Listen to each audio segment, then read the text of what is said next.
Bienvenidas y bienvenidos a Decon Talks, un podcast del Departamento Académico de Economía de la Pontificia Universidad Católica del Perú, donde abordaremos temas económicos de coyuntura nacional e internacional. Hola, soy Jorge Vega, profesor principal del Departamento de Economía. En este episodio número 3 de Decon Talks nos acompaña Eduardo Dargent, profesor del Departamento de Ciencias Sociales de la Pontificia Universidad Católica del Perú. En esta oportunidad les hablaremos sobre la crisis venezolana, dimensiones políticas y económicas.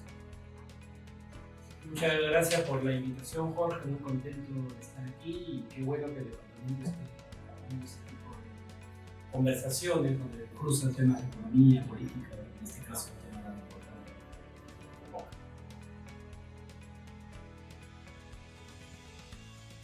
Creo que el autodenominado socialismo del siglo XXI podría más bien llamarse como la tragedia económica y social del siglo XXI. Lo ocurrido en Venezuela, en lo que va del siglo, bajo los mandatos sucesivos de Hugo Chávez y Nicolás Maduro, en realidad constituye un grave deterioro de la situación económica y social de Venezuela nunca antes visto. En resumen, en estas, digamos, 2 décadas, un poco más de 2 décadas del experimento venezolano,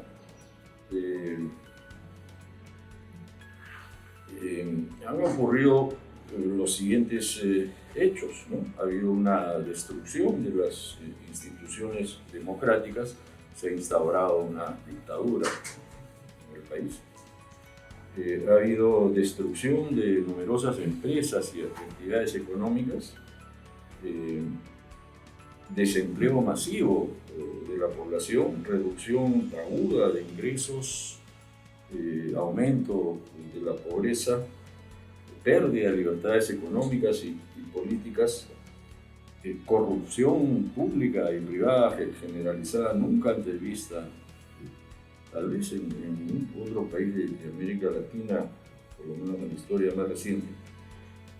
Una migración masiva y acelerada de familias completas y personas generalmente jóvenes en edad laboral, lo que ha repercutido en una reducción de la población del país, ¿no? Y esta migración ha afectado no solo a Venezuela, sino claramente ha repercutido en todos los países de la región sin excepciones. Entonces, estos hechos determinan pues una situación muy preocupante. Puedo ilustrar con algún detalle alguno de estos hechos que acabo de mencionar.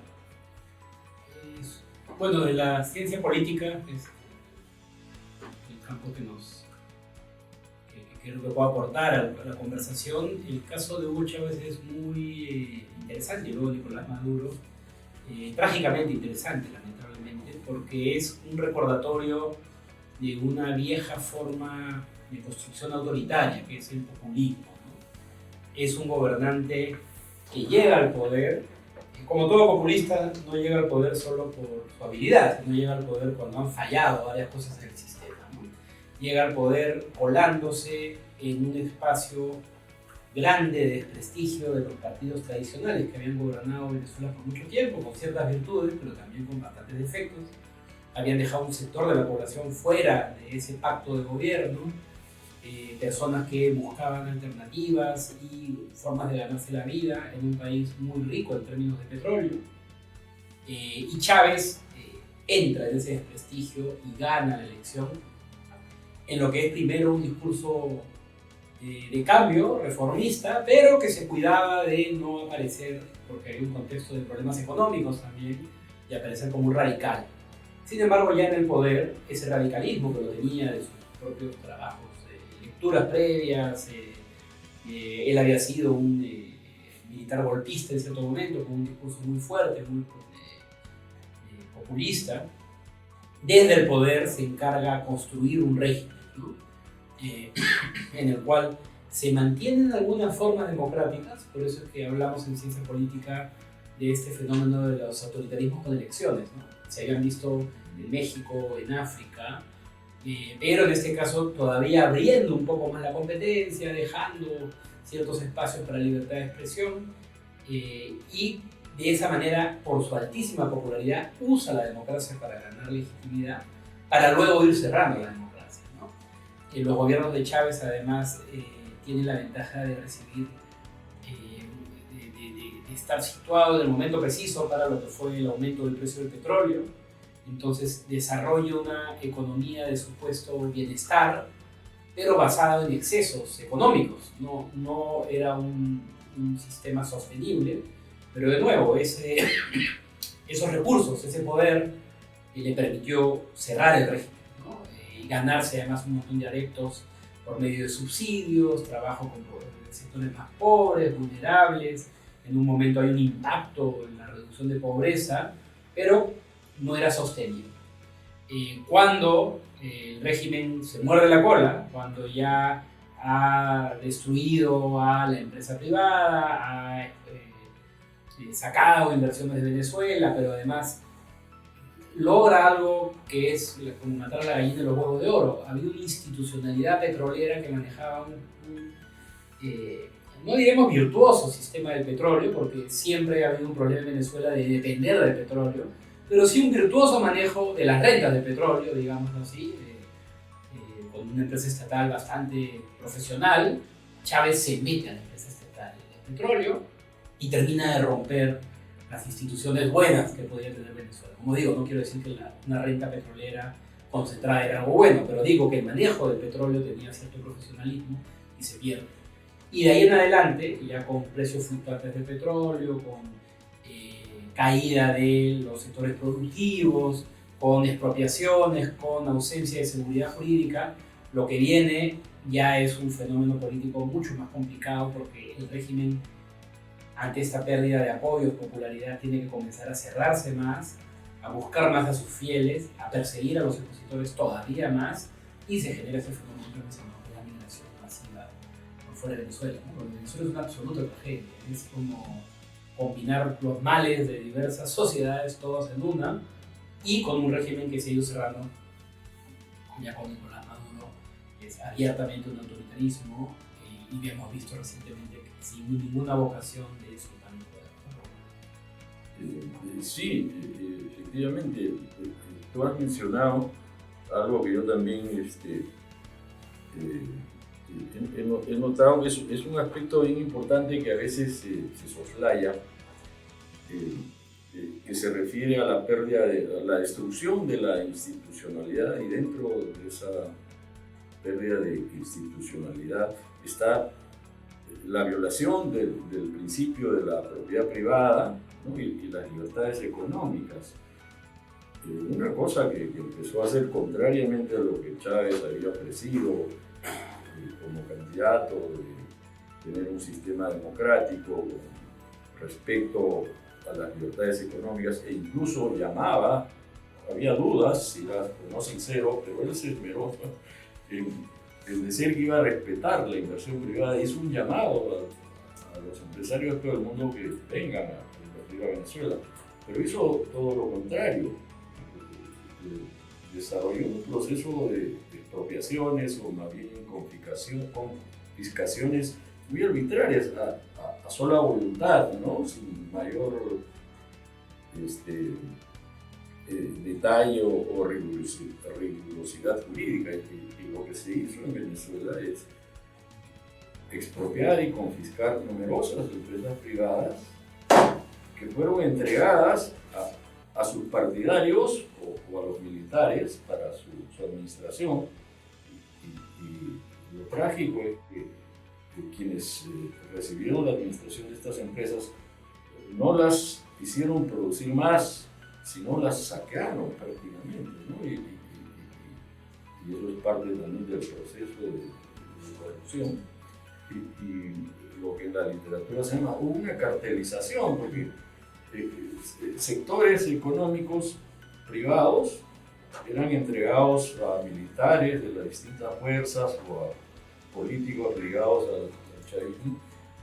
Digamos, a un grupo les entregó las fábricas de cementos, a otros la electricidad, ¿no? A otros la industria del acero, y así. Y entonces, ganando lealtad, ¿no? Buscando lealtad de esos grupos. Pero los que tomaron el control de la administración, muchas de esas empresas terminaron quebrando por la corrupción y por el mal manejo, y otras continúan, pero operando a muy bajo nivel, ¿no? Por ejemplo, el petróleo que mencionaba, que producía 3 millones de barriles por día, ahora produce menos de 1 millón de barriles por día. Es una caída estrepitosa, y la pérdida de la destrucción de todas estas empresas privadas que eran un gran sector de empleo de la mano de obra, gatilló el deseo de migración, ¿no? Falta de libertades políticas y falta de oportunidades de empleo, creo que han sido dos factores de expulsión de la población venezolana, y se dice pues son 6, 7 millones de venezolanos que en una década, un poco más, han salido del país. Acá tenemos 1 millón. Y estaba mirando unas cifras de la población de Venezuela, digamos, al comienzo del siglo, casi siempre la población de Venezuela y Perú era muy similar, pero ahorita estaba mirando datos del siglo del año pasado. La población peruana está en 34 millones y Venezuela en 28, o sea, hay 6 millones de diferencia de población. Eso más o menos refleja la masiva migración que ha habido en Venezuela. Sí, es importante además esta mirada fría al régimen y ver el efecto económico, porque no olvidemos que en su momento entusiasmó a mucha gente, ¿no? La aplicación de políticas que diversos economistas señalaban equivocadas, problemas enormes de déficit, incrementar la dependencia del petróleo, además, afectar temas de inversión privada. Mucha gente dijo, esa es una receta para el desastre. Y es bueno recordarlo porque hay una narrativa que te dice, con Chávez la cosa iba bien, con Maduro se cayó, ¿no? La culpa sería Maduro, no Chávez. En realidad, lo que muestran, lo que nos estás mencionando, lo que muestran por los estudios del tema, es que las políticas de Chávez hechas en tiempos de abundancia no solo no eran sostenibles, sino que eran dañosas para el aparato productivo, ¿no? Profundizaban los problemas de Venezuela, o los exacerbaban o los incrementaban, y cuando ya no hubo cómo pagar esa diferencia de precio porque caen los precios del petróleo, se notó todavía más, ¿no? Con un impacto enorme en la población. Lo digo porque con suma frecuencia se le consulta a las izquierdas en América Latina, las izquierdas más autoritarias, ¿no? Que si digan si Venezuela es no una democracia, y con frecuencia muchas quieren escapar del tema, ¿no? Sin definirlo, lo cual está muy mal, pero creo que también habría que hacer el mismo énfasis en señalar que políticas económicas que en su momento fueron incluso alabadas, ¿no? Por algunos, más bien llevan a un problema enorme que profundiza los problemas ya de por sí grandes de cualquier país latinoamericano, ¿no? Y creo que no se hace suficiente énfasis en que estas políticas económicas en su momento mucha gente no solo no las criticó, sino que decía, mira, puede ser razonable. En realidad, pues, una economía que tiene esos grados de déficit y dependencia, de una situación excepcional, va a llevar a esos problemas, y más si lo sumas a un autoritarismo anti-inversión privada, digamos, ¿no? Ojo, hay diferentes formas en acomodar la inversión privada. No estoy diciendo que esté mal pensar en discutirlo, mucho menos, pero sí en un país que depende del petróleo, estás destruyendo el petróleo y para colmo te peleas con la inversión privada, es una receta para el apocalipsis, ¿no? Es lo que se está viendo en estos momentos. Eso es un buen término, es un resultado apocalíptico, ¿no? Yo puedo, por ejemplo, mencionar algunos otros indicadores económicos. Hay muchos, pero algunos de los más básicos, por ejemplo, Venezuela, pues por muchas décadas era el país más rico de América Latina, o uno de los más ricos, por ejemplo, medido en niveles de ingreso per cápita. Al término del siglo XX, el nivel de ingreso per cápita anual en Venezuela era $12.000. Era de lo más alto de América Latina. En el Perú era $5.000, menos de la mitad. Pero todo esto ha decaído tan dramáticamente que ahorita el nivel de ingreso per cápita de Venezuela es casi la mitad del Perú. Un poco, bueno, digamos 60%. El ingreso per cápita del Perú hace un año es como $7.000 por persona. En Venezuela está casi apenas en 4.000, poquito por encima de Bolivia. O sea, realmente ha caído a niveles muy, muy preocupantes, ¿no? O sea, el país más rico ahora está entre los países más pobres. También hay indicadores de pobreza, ¿no? Los niveles de pobreza en el Perú, comparando con Perú, ¿no? Que es la realidad que más conocemos. Obviamente los niveles de pobreza en Perú eran muy superiores a los de Venezuela. En correlación con estos mayores niveles de ingresos per cápita que tenía Venezuela, Perú es al revés. Las últimas cifras que he mirado al 2014, gracias a buen crecimiento de la economía peruana y otras políticas sociales también, habíamos reducido acá la pobreza de 50 a 20% antes de la pandemia, ¿no? Y antes de la pandemia el nivel de pobreza en Venezuela era superior al peruano, 30%. Claro. Cifras más recientes: en el Perú hemos retrocedido, hemos aumentado el nivel de pobreza después de la pandemia. No encontramos cifras para Venezuela, y ese es otro tema. Durante muchos años, y es común a muchos gobiernos autoritarios, ¿no? No publican estadísticas, probablemente esconder su realidad, ¿no? Entonces, a veces no hay estadísticas, o si las hay, no son muy fiables. Y un último indicador que también es muy utilizado es el tema de la inflación, que refleja pues todo un desorden macroeconómico. Nosotros hemos experimentado la hiperinflación a mediados de la década de los 80, a comienzos de los 90 del siglo pasado, con todo lo que eso significó de atraso en la economía peruana, y inflaciones que llegaban al 7.000% por año, que es una cosa espeluznante. Pero Venezuela, en algún momento, ahora se ha moderado un poco, pero en el peor año de la crisis venezolana, en el 2018, se registran niveles de 65.000% de inflación actual. Eso es un récord mundial, creo que en toda la historia de los países, de cualquier país en el mundo, y refleja pues el grave deterioro económico. Eso se ha moderado actualmente, pero aún así creo que Venezuela y Argentina actualmente son los dos países con altísima inflación, digamos, del orden de los 200, 300% por año. Claro, es bajo comparado a los 60.000 que tenían, pero sigue siendo un grave problema, ¿no? Esos son indicadores muy preocupantes.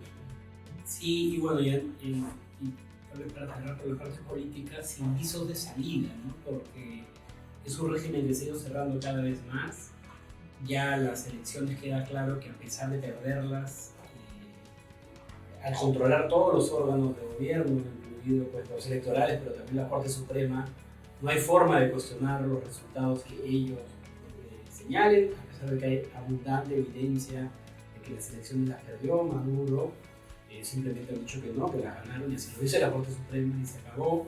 Y claro, una sociedad que además controla el ejército, algunas declaraciones que dan cierto grado de ambigüedad, pero finalmente se han alineado. Es muy, diría casi imposible para una sociedad que lleve un tipo de liderazgo así de cohesionado y con vocación de represión tumbar el gobierno, ¿no? Es tal vez una lección importante para cualquier sociedad, que más allá de los entusiasmos que pueda despertar alguna propuesta de gobierno, si lo dejas acaparar poder, acrecentar su poder, el día de mañana lo puedes lamentar, porque no va a haber forma de sacarte de encima, ¿no? Hoy por hoy hay una lucha pues, muy valiente de muchos de esos sectores de oposición, pero hasta ahora el régimen simplemente ha reprimido y ha entendido que no va a seguir ninguna presión internacional, llegando a niveles absurdos y kafkianos de construcción de una realidad alternativa, lamentablemente todavía apoyado por algunos sectores que siguen prestándose a ser el guardaespaldas de un régimen autoritario represor y asesino. Sí, mira, y ya entrando a la etapa final de nuestro diálogo, claro, tal vez lo que señalas, lo que hace difícil pensar en alguna solución se tiene que ver también con los elevados niveles de corrupción en la cual están inmersos muchas de las autoridades y empresas privadas que todavía existen en Venezuela. El último índice de transparencia internacional que analiza 180 países ubica a Venezuela el segundo país más corrupto del mundo, después de Somalia. Somalia está en el puesto 180, Venezuela está en el 179, o sea, es un grado de corrupción enorme.